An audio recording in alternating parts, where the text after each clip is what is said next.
it is Stephanie Deeds, your favorite realtor here at the Deeds Group at RE/MAX, and I am coming at you today with your monthly market update. Things in this market are crazy, so I feel like it's super important that we all have our numbers. I know I usually have my handy dandy cheat sheet, so my cell phone has it pulled up on that, so that's what I'm looking at to kind of make sure I don't give you inaccurate numbers. There's good news and bad news in this market.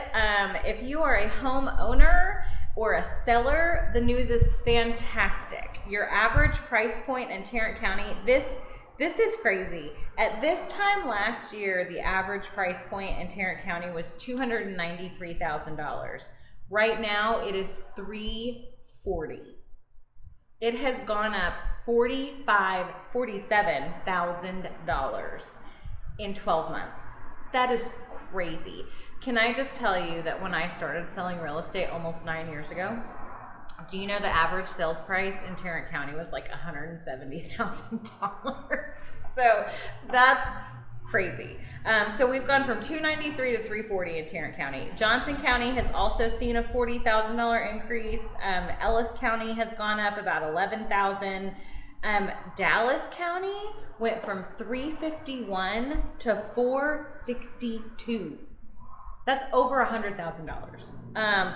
Collin, $372,000 to $452,000, almost $100,000. And Denton County, $351,000 to $412,000. So, I mean, we're talking about crazy increases in pricing. So, and I'll just give you an anecdotal example as well. We have a listing that a client we had worked with in the past that we're talking about a $379,000 house for sale that when they purchased it for $425,000 listing price, sold for $450,000.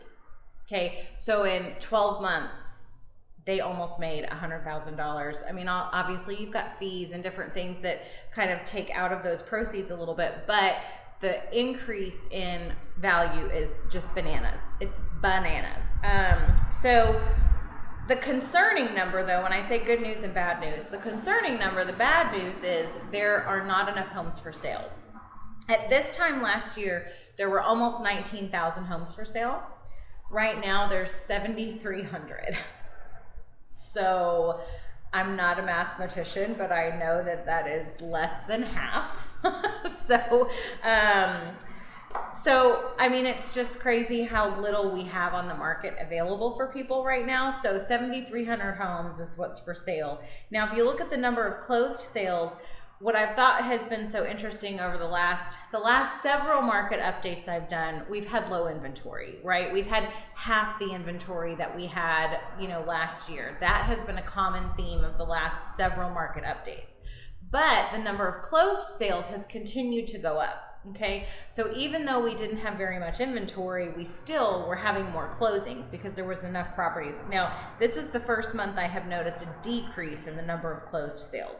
So from February of last year to February of this year, we dropped from 6,400 closed sales down to 5,400 closed sales. So we did have fewer in this month of February. So that's not fantastic news. It just means that there's not enough houses for sale. Because I can tell you that my team alone, we probably, between the 4 of us agents, we probably have 10 different buyers that we could have under contract on something right now if we just had a property to sell them.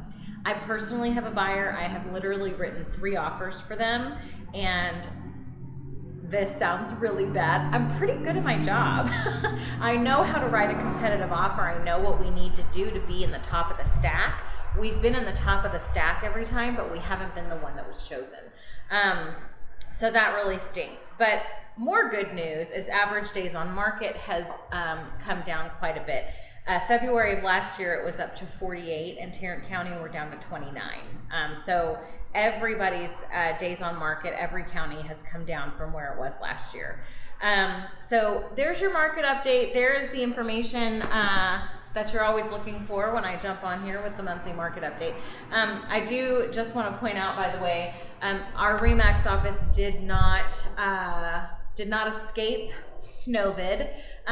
With all the ice and whatnot that we had, we did have some pipe bursts and there was some pretty significant damage here. So I have been working from home. My team's been working from home. My kitchen table is where we're having team meetings, which is sort of fun and great, but also we do miss being able to be in our office. So we are looking forward to the day that all of this is fixed up and we can get back to things as normal.